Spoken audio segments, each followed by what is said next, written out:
Bonjour à tous, c'est Prono de la semaine sur le départ pour rejoindre la place de Stanislas à Nancy. Si vous venez de rejoindre la chaîne, alors soyez le ou la bienvenue sur celle-ci. Avant de commencer, n'oubliez pas de mettre votre joli pouce bleu pour le référencement. Souviens-tu lorsque tu étais au bord de l'autoroute, direction Calais, Lille ou Bruxelles, j'étais là quand toi tu faisais ça. Aujourd'hui, j'ai besoin de ton coup de pouce. Hier, je vous ai présenté mes avis concernant la 19e journée de Ligue 1 et celle-là durait près de 14 minutes et j'en suis désolé, j'ai pas vu le temps passer. D'ailleurs, pour ceux qui ne savent pas encore, la rencontre entre Lorient et Dijon est tout simplement reportée. C'est bête, hein, notre prono allait justement passer. Allez, ce soir, je vais vous présenter mon avis concernant les 9 matchs de Première Ligue. La 19e journée, c'est le match Aston Villa et Everton qui est reporté. Lors de notre essai, on s'est pas mal débrouillé, vous savez ce que l'on dit. C'est pas celui qui a le plus d'abonnés qui a la plus... Oups, je dérape, c'est le week-end, toutes mes excuses. On va essayer de faire au moins 1 minute par rencontre afin de vous épargner un supplice pour vos oreilles. Et on va commencer tout de suite par les Wolves qui reçoivent l'équipe de West Brom. Bon, on le sait, les Wolves passent une mauvaise période. À la maison, ça mérite d'être clair. C'est 3 victoires, 3 nuls, 3 défaites. L'entraîneur portugais ne sait plus quoi faire avec son équipe. Enfin, ce n'est que mon impression. De plus, pour cette rencontre, j'espère qu'Espirito Santo va revoir sa copie. Sans 2 des 3 buteurs, un coup dur car Jiménez et Podence sont indisponibles. La tâche pour Neto me semble ardue pour lui tout seul, mais possible tout de même.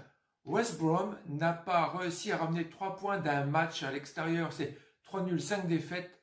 Ça ne rapporte que 3 points sur 24 possibles. Et si du moins elle pouvait marquer des buts, mais il n'y en a eu que 6 à l'extérieur lors de 8 rencontres. Si on le jette un coup d'œil, vite fait l'historique, on voit quand même que West Ham s'est montré supérieur à plusieurs reprises, mais il y a cette petite voix dans ma tête qui me dit que Traoré pourrait être le buteur de cette rencontre, et du coup, on dira que les Wanderers seront tout simplement les vainqueurs de cette rencontre sur le score de 1-0. Allez, on passe à la suivante, à la rencontre Leeds-Brighton. Je pense que celle-ci est l'une des plus compliquées pour cette journée. Leeds à la maison, c'est pas si mal que ça. En fait, avec leurs 3 victoires, 2 nuls et 3 défaites, pour 13 buts marqués, ils restent quand même sur 2 victoires d'affilée. Le schéma tactique a légèrement changé depuis le retour de la trêve. En face, c'est Brighton qui se positionne actuellement à la 19e place de cette première ligue avec 14 points, soit 9 points de retard sur les opposants du jour. Et quand on regarde ce qui se passe à l'extérieur, c'est plus ou moins à 1 virgule près les mêmes résultats que les nouveaux promus de Leeds. Ils ne sont rarement quittés par un match nul. Ils jouaient ensemble en Championship. Je donnerai tout simplement l'avantage à la hiérarchie, donc à la victoire des locaux sur le score de 2-0. Oui, j'essaie de faire court. Allez, maintenant nous allons passer à West Ham Burnley. Bien que West Ham est à la 10e place, le retour de la trêve leur a fait que du bien. Ils ont fait 2 matchs nuls et récemment 2 victoires d'affilée à l'extérieur et une de poids face aux Blues d'Everton. Aujourd'hui, le niveau est moindre, c'est Burnley, tout frais promu de Championship. C'est exactement le même niveau et la même façon de jouer que Brighton. Malheureusement, Burnley prend pas forcément le meilleur chemin pour rester en Première Ligue l'année prochaine. Je pense qu'ils vont devoir lutter sévère.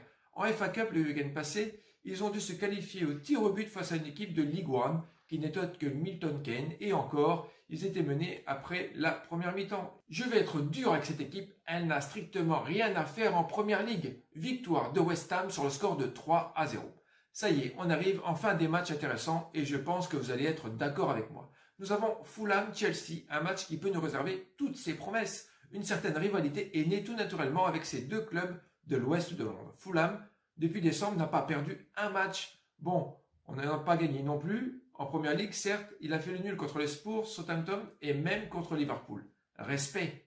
Maintenant, lorsque nous regardons la dynamique des Blues depuis le retour de la trêve, Lampard a peut-être du souci à se faire. Ces 3 défaites consécutives, j'aurais du mal à imaginer une défaite face à Fulham, bien que ça me ferait grandement plaisir. Si l'on regarde un peu l'historique entre ces deux clubs, il n'est pas du tout en faveur de Fulham. Mais lorsque nous avons affaire à des derbies, lorsque nous regardons les stats des dernières rencontres, des états des joueurs, ça ne veut strictement plus rien dire. Parce qu'on sait que lorsqu'on a des rencontres de ce type-là, ça transforme, ça transcende une équipe. Les deux équipes sont au pied du mur. Fulham à cette heure-ci serait relégué. Chelsea à cette heure-ci n'est même pas en UEFA. S'il y avait une surprise en cette journée, je donnerais la victoire à Fulham sur le score de 1-0 avec un but de Red, le Jamaïcain. C'est mon dernier mot. Promis, je n'ai rien fumé. Ensuite, un autre match assez délicat également. Nous avons Leicester qui reçoit tout simplement l'équipe de Southampton. Le 4e qui reçoit le 7e, les deux équipes. En regardant leur bilan, ils ont exactement les 3 mêmes résultats, soit 2 nuls et une victoire, une même dynamique. Lorsque nous regardons les stats à domicile, pour Leicester, c'est 3 victoires, 1 nul, 4 défaites, 11 buts marqués et 12 encaissés. Et lorsque nous regardons pour les visiteurs les résultats à l'extérieur, nous avons 3 victoires, 4 nuls, 1 défaite pour 12 buts marqués et une petite dizaine d'encaissés. Franchement, ces deux équipes sont à cette heure-ci équivalentes. Je dirais, elles se valent quoi. On ne va pas parler des buteurs parce que c'est kiff-kiff. Bourico également, mais le point qui pourrait effectivement faire pencher mon avis dans la balance, c'est que Leicester à la maison, c'est pas trop ça. Ils sont bien plus meilleurs à l'extérieur que chez eux. Et tout à fait à la différence de ceux Southampton, qui sont bien plus meilleurs à l'extérieur que chez eux. Ils sont invaincus depuis la 7e journée à l'extérieur. Je donnerai tout simplement la victoire aux visiteurs sur le score de 3-2. Allez, ensuite, nous allons passer au match où le 20e reçoit le 6e de cette première ligue, ce qui veut dire c'est Sheffield United contre Tottenham. Sheffield United vient tout simplement de prendre ses premiers 3 points chez eux face aux Magpies de Newcastle sur le score de 1-0, malgré leur place de lanterne rouge. Sans oublier quand même, on ne vous dit pas tout, mais Newcastle a pris un carton rouge.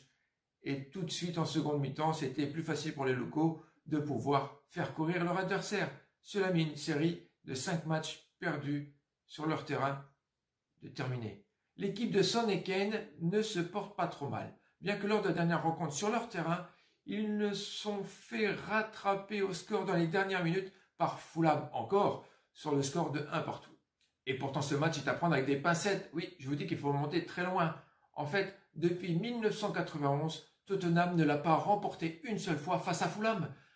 Et pourtant, serait-elle la bête noire ? Qu'en dites-vous? Croyez-vous que Tottenham pourrait passer avec son duo d'attaquants choc entre Kane et Son et de passer le gardien de génie qui est Hugo Lloris?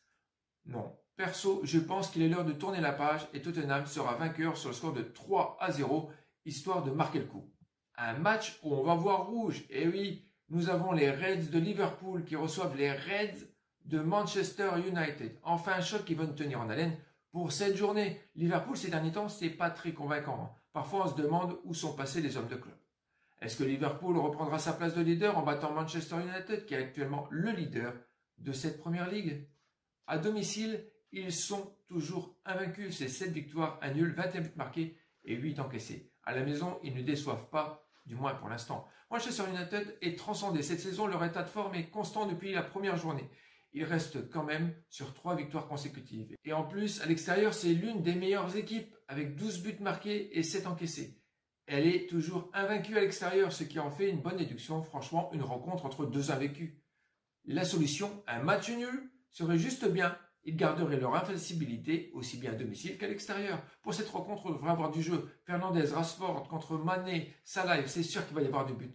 Mais pour vous donner le score final, perso, au pire, je vous donnerai un 2 partout. Surtout que pour cette rencontre, vous avez la possibilité de faire plein de paris entre le buteur, parmi ceux que j'ai cités, entre le plus de buts, aussi bien qu'il devrait y avoir aussi le plus de buts certainement en seconde mi-temps. Franchement, même pas se demander s'il n'y aurait pas peut-être un petit penalty dans cette rencontre. Ensuite, une rencontre un peu moins sexy, mais tout au moins intéressante. Nous avons Crystal Palace qui se déplace à Manchester City. Ça fait près de 14 matchs, toutes compétitions confondues, que City est invaincu. Il casse littéralement la baraque. En face, nous avons Zaha et Benteke, mais croyez-vous qu'ils puissent faire contre De Bruyne, Mahrez, Foden et Sterling? Je pense que Citizen vont se mettre en mode rouleau compresseur face au 13e du classement. Victoire sur le score de 4-0 des Citizens.